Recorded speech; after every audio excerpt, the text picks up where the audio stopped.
Assalamualaikum warahmatullahi wabarakatuh. Saya Indira Damayanti dengan NPM 2048 2011110043. Saya dari kelas B semester 2 Prodi S1 Farmasi dari Fakultas Farmasi Universitas Muhammadiyah Banjarmasin. Di sini saya akan menjelaskan tentang lengkuas atau nama ilmiahnya yaitu Alpinia galanga. Sebelumnya, saya akan menjelaskan tentang jenis dari lengkuas atau laos. Lengkuas atau laos memiliki dua jenis, yaitu lengkuas yang berimpang merah dan lengkuas yang berimpang putih. Selanjutnya, kita masuk ke dalam klasifikasi dari lengkuas. Kingdom atau kerajaan dari lengkuas adalah Plantae, divisinya yaitu Magnoliophyta, kelasnya termasuk Liliopsida atau monokotil, ordonya yaitu Zingiberales, familinya yaitu Zingiberaceae atau suku jahe-jahean, genusnya termasuk ke dalam Alpinia, dan spesiesnya yaitu Alpinia galanga. Selanjutnya kita masuk ke dalam morfologi lengkuas, yaitu bagian batang. Batang pada tanaman lengkuas merupakan ternak yang memiliki umur panjang dengan tinggi kurang lebih 1-2 meter, bahkan dapat mencapai 3,5 meter lebih. Secara umum, tumbuhnya dalam rumpun yang cukup rapat.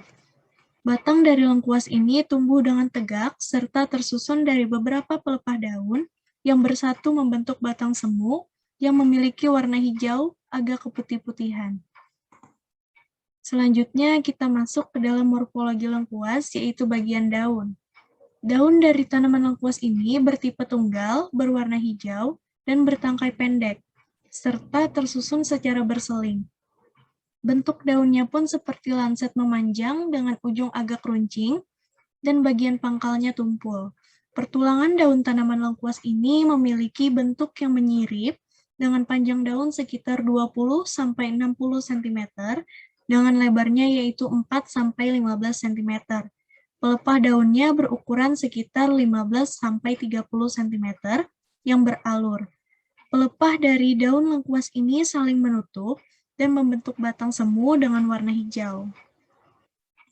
Selanjutnya kita masuk ke dalam morfologi lengkuas yaitu bagian bunga.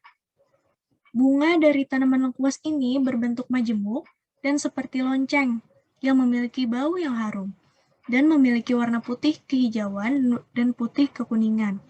Tanaman lengkuas mempunyai bunga dengan ukuran berkisar lebih dari, yaitu panjangnya 10-30 cm dikali dengan lebarnya 5-7 cm. Jumlah dari bunganya di bagian bawah tandan memiliki jumlah yang lebih banyak dibandingkan bunga di bagian atas, sehingga tandannya tampak seperti bentuk piramida yang memanjang. Selanjutnya, morfologi lengkuas pada bagian buah.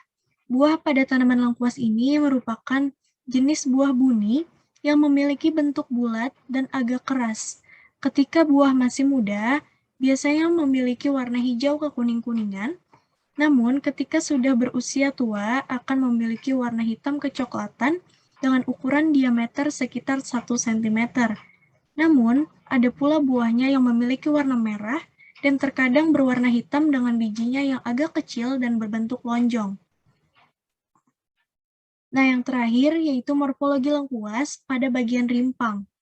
Tanaman lengkuas memiliki rimpang yang cukup besar dan tebal, serta memiliki daging dengan bentuk silindris dengan diameter sekitar 2-4 cm, serta memiliki cabang-cabang.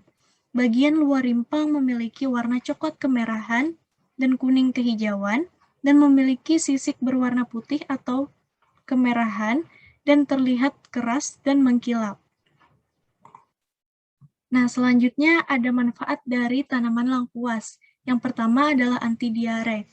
Dengan adanya zat antibakteri yang ada di dalam lengkuas dapat membunuh bakteri penyebab diare. Selanjutnya adalah anti jamur. Lengkuas efektif untuk mengatasi jamur yaitu Malassezia purpur yang merupakan penyebab panu. Yang selanjutnya adalah amara. Amara ini adalah sebagai penambah nafsu makan atau membangkitkan nafsu makan yang biasanya diberikan kepada anak-anak. Selanjutnya adalah mengobati rematik. Lengkuas juga digunakan untuk mengobati rematik dengan cara pembuatannya yaitu Rimpang dari lengkuas ini kita parut lalu kita ambil airnya. Selanjutnya adalah antipiretik. Lengkuas juga dapat berfungsi sebagai pereda demam. Selanjutnya adalah antibakteri. Lengkuas juga efektif untuk membunuh bakteri, terutama bakteri yang ada di sekitar tubuh kita atau terutama pada bagian kulit. Selanjutnya ini manfaat lengkuas, yaitu yang pertama carminativa. Lengkuas juga efektif sebagai pembantu mengeluarkan angin dari tubuh manusia. Dan selanjutnya adalah antioksidan. Lengkuas juga dapat menangkal radikal bebas, yaitu sebagai antioksidan. Adalah antiinflamasi, yaitu meredakan peradangan. Lengkuas memiliki zat galangal yang berkhasiat sebagai meredakan peradangan. Selanjutnya adalah analgetik atau pereda nyeri. Zat galangal tadi juga tidak hanya berfungsi sebagai meredakan peradangan, tetapi juga dapat meredakan nyeri. Yang selanjutnya adalah antivirus. Penelitian menunjukkan bahwa ternyata lengkuas juga dapat menghambat pertumbuhan dari virus corona. Dan yang terakhir adalah mukolitik. Sebagian masyarakat Indonesia percaya dengan mengkonsumsi lengkuas dapat mengencerkan dahak dan meredakan batuk berdahak. Selanjutnya adalah kandungan kimia dari lengkuas. Rimpang lengkuas mengandung kurang lebih 1% minyak atsiri yang berwarna kuning kehijauan yang terdiri dari metil sinamat 48%, sineol 20% sampai 30%, eugenol, kamfer 1%, dan sesquiterpen. Selain itu, rimpang juga mengandung resin yang disebut galangol, kristal berwarna kuning yang disebut kaempferida dan galangin, kadinen, hexabidrokadalain hidrat, quercetin, amilum, beberapa senyawa flavonoid, dan lain-lain. Selain itu, lengkuas juga mengandung suatu senyawa diarylheptanoid yang dinamakan 1,4-hidroksifenil, 7-penilheptan, 3,5-diol, setoksikafikol asetat, dan asetoksiegenol asetat yang bersifat anti radang dan anti tumor. Karyopilen oksida, karyofilenol, quercetin 3-metil ether, isoramnetin, kaempferida, galangin, galangin 3-metil ether, ramnositrin, dan 7-hidroksi 3,5-dimetoksiflavon.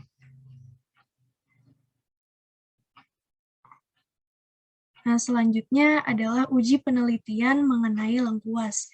Berdasarkan hasil penelitian yang didapatkan oleh Evi Ratnasari Ekawati dan Prasetyo Handrianto, hasil menunjukkan bahwa perasan lengkuas alpina galangal pada konsentrasi 90% memiliki potensi maksimal dalam menghambat pertumbuhan kuman Staphylococcus aureus ATCC 25923 dengan diameter zona hambat sebesar 16 mm. Bakteri ini biasanya menginfeksi pada kulit seperti bisul, impetigo, dan selulitis. Nah, selanjutnya adalah uji penelitian kedua mengenai tanaman lengkuas ini. Berdasarkan keseluruhan hasil penelitian yang telah dilakukan oleh Jessica Violita, Sriwantini, dan Eka Sulistianingsih, dapat diketahui bahwa zona hambat air perasan lengkuas merah lebih besar bila dibandingkan dengan air perasan lengkuas putih dalam menghambat pertumbuhan jamur Malassezia purpur, yang merupakan penyebab panu. Hal ini disebabkan oleh kandungan bahan aktif yang dimiliki oleh lengkuas merah. Oke, sekian dari saya. Terima kasih atas perhatiannya. Mohon maaf jika ada kesalahan kata. Saya akhiri. Wassalamualaikum warahmatullahi wabarakatuh.